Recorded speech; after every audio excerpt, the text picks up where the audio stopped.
Washington rarely surprises the world anymore. After years of political turbulence, the capital has grown accustomed to chaos. But what unfolded this week cut through even the most jaded political observers' defenses. Because this time, the chaos wasn't manufactured. It was visible, it was documented, and it was happening in real time, 35,000 feet above the eastern seaboard, aboard Air Force One. President Donald Trump abruptly departed Washington, D.C., boarding Air Force One without advance public notice, his schedule listing only the vague phrase, executive time. No press briefing, no formal announcement, no clear destination confirmed ahead of departure. Just a president, wheels up, heading south, reportedly toward Florida, while one of Washington's most symbolic annual traditions, the White House Correspondents' Dinner, loomed just hours away on the calendar. This was not a planned trip. Aides were not widely briefed in advance. The optics were, to put it plainly, striking. At the very same moment, Air Force One lifted off, the Iran nuclear negotiation track, one of the most consequential diplomatic efforts of Trump's second term, was visibly fracturing. Iran's foreign ministry publicly contradicted White House claims that Tehran had requested direct talks. Iranian state media flatly denied that any meeting was scheduled. The White House said negotiations were moving forward. Tehran said there were no negotiations. Both statements cannot be true. Back in Washington, the annual Correspondents' Dinner, historically a night of press freedom, political self-deprecation, and constitutional symbolism, was itself collapsing in slow motion. No comedian was booked. The traditional tone had evaporated, and the president, who was expected to attend, had just left the city. Meanwhile, oil prices were climbing. Brent crude pushed back above $105 per barrel. Markets were watching, allies were watching. And the American public, already navigating inflation and economic uncertainty, was left watching a commander-in-chief board a plane while diplomatic contradictions played out across international newswires in real time. This is not a story about one chaotic afternoon. This is a story about a presidency under pressure and what happens when the contradictions become impossible to contain. If you want to stay ahead of this story as it develops, subscribe now, hit the bell, because this one is moving fast. To understand why Thursday's departure mattered, you need to understand the pressure that has been building inside this administration for weeks.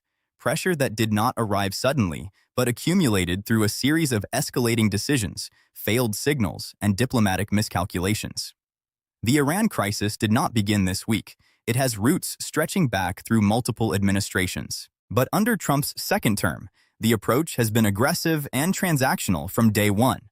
Maximum pressure, sanctions escalation, naval posturing in the Persian Gulf, and repeated public demands that Iran come to the table, on American terms, at American timing.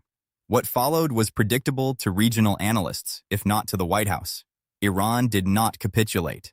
Instead, Tehran consolidated its strategic position, tightened its grip on key maritime corridors including the Strait of Hormuz, and began messaging loudly to domestic and international audiences that it would not be dictated to. Then came the claims. White House Press Secretary Caroline Leavitt confirmed publicly that Special Envoy Steve Witkoff and Jared Kushner were being dispatched to Pakistan to engage with Iranian representatives, describing it as a meeting that Iran itself had requested. The language was confident, specific, and optimistic. The president, Leavitt said, was dispatching his envoys to hear what Iran had to say. Within hours, Iran's foreign ministry contradicted this account directly. Spokesperson statements cited by Tasnim news agency were unambiguous. Iran had made no request for direct talks with the United States. Iranian Foreign Minister Araghchi had engaged with Pakistani counterparts through established diplomatic channels. But that was categorically different from the bilateral negotiation the White House was publicly describing. The gap between those two narratives is not a minor discrepancy. It is a fundamental contradiction about the status of one of the most watched diplomatic tracks in the world. In parallel, oil markets reacted to the whiplash. Brent crude prices had briefly dipped following early U.S. media reports suggesting negotiations were progressing. When Iran's denials landed, prices surged back above $105. Traders weren't waiting for political spin. They were pricing in uncertainty, and there was plenty of it. This was the environment inside which President Trump boarded Air Force One on Thursday afternoon. Not a moment of triumph, not a diplomatic breakthrough, a moment of visible contradiction, market volatility, and an administration struggling to align its public messaging with diplomatic reality on the ground. That is the backdrop, and it matters enormously for everything that comes next. Let's walk through what actually happened on Thursday, carefully, factually, and in sequence. President Trump's public schedule listed executive time for the afternoon. No travel was formally announced in advance to the general press pool in the standard manner. Footage showed the president boarding Air Force One. Reports indicated Florida as the destination, with speculation ranging from a fundraiser to a visit to Mar-a-Lago. No official confirmation of purpose was provided at the time of departure. Simultaneously, the president was active on social media. He posted a series of statements targeting Democratic figures, including remarks directed at DNC Chair Ken Martin, using the phrase high tax as a political label, and posted content related to public works projects near the Lincoln Memorial and Lafayette Park, claiming credit for renovation cost savings. These posts were numerous, rapid-fire, and largely disconnected from the diplomatic crisis unfolding in parallel. On the Iran front, here is what each side said. The White House position, stated by Press Secretary Leavitt, was that Iran had reached out, requested the meeting, and that Witkoff and Kushner were heading to Pakistan to engage with an Iranian delegation through Pakistani intermediaries. The framing was forward-leaning. A deal was being pursued. Progress was being made. Iran's position, stated through its foreign ministry and amplified by state media, was the opposite. No meeting had been requested. No direct talks were planned.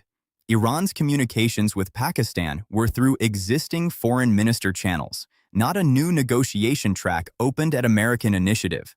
Iran's stated preconditions for any engagement remained in place: removal of naval pressure in the Persian Gulf, and agreement to negotiate within Tehran's stated framework. These are not two interpretations of ambiguous events. These are two governments describing fundamentally different diplomatic realities. Also notable, a closed-door dinner had taken place the previous evening between President Trump and senior figures from CBS News and Paramount, including executives and journalists. This meeting, held just before the White House Correspondents' Dinner, raised immediate questions about the relationship between the administration and legacy media institutions at a moment when press freedom was already a contested issue. The Correspondents' Dinner itself, scheduled for Saturday evening, had already been stripped of its traditional comedian. The evening's tone had shifted from its historical character. And with the president now airborne and destination unclear, even his attendance was an open question. By any measure, this was a 24-hour window of unusual, compounding disorder at the highest levels of American executive power. What happens in Washington on a Thursday afternoon does not stay in Washington. Not when the Strait of Hormuz is involved. Approximately 20% of the world's oil supply transits through the Strait of Hormuz. It is one of the most strategically critical maritime choke points on the planet. Iran's geographic position relative to that strait gives Tehran significant leverage that does not require military action to exercise. The mere perception of instability in that corridor moves global energy markets. When Brent crude climbed back above $105 per barrel on Thursday, following the collapse of the narrative that Iran-US talks were progressing, that was not an abstraction. It was a direct transmission of geopolitical risk into the global economy. Energy prices affect manufacturing costs, transportation costs, food distribution costs, and ultimately the price of nearly everything that reaches a consumer. For American households already navigating post-pandemic inflation and tariff-driven price increases on imported goods, another sustained surge in oil prices represents a concrete material consequence, not a foreign policy footnote. Beyond energy, the strategic picture is broader. A United States that publicly claims diplomatic progress while the other party publicly denies it is a United States whose credibility as a negotiating actor is being tested in real time. Allies in Europe, partners in the Gulf, and strategic competitors in Beijing and Moscow are all watching how Washington manages this contradiction. The credibility gap matters militarily as well. American naval positioning in the Persian Gulf is a significant commitment of resources and deterrent signaling. If that positioning is not backed by a coherent diplomatic strategy, if the pressure campaign is producing public contradiction rather than private progress, then the strategic logic of that deployment becomes harder to sustain and harder to explain to allies who must calibrate their own postures accordingly. There is also a domestic political dimension.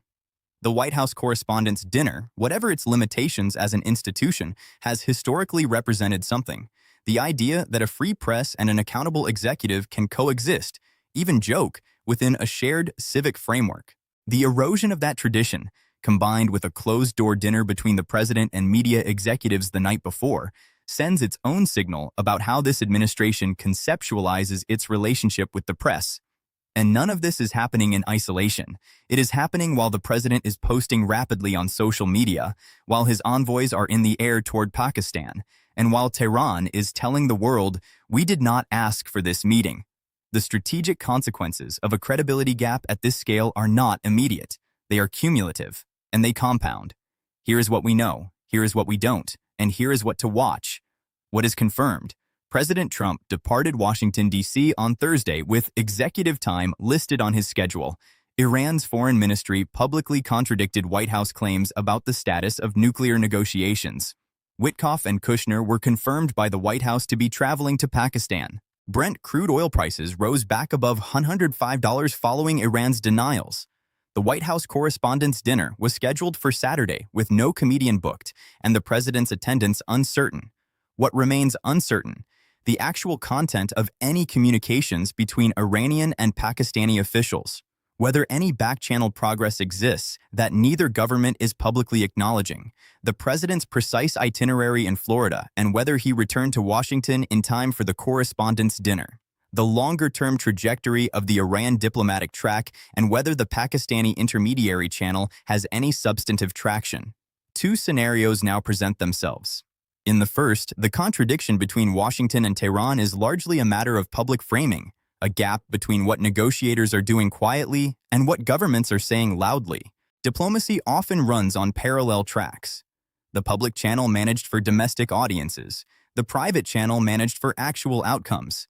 If Witkoff and Kushner's Pakistan mission yields even a preliminary framework, a meeting, an agreement to meet, a shared set of parameters, the narrative could shift quickly. Oil markets would respond. The White House would claim vindication. In the second scenario, the contradiction is real. Iran is not engaging at the level the White House has described. The pressure campaign has produced neither capitulation nor genuine negotiation, and the administration, facing that reality, is managing perception rather than progress, buying time while the strategic and economic costs of the standoff continue to accumulate. The coming days will clarify which scenario is closer to the truth. Watch the Pakistan channel. Watch Iranian state media for any shift in tone. Watch oil prices as a real-time credibility index. And watch whether the two governments can find language that both can publicly accept, because right now, they cannot.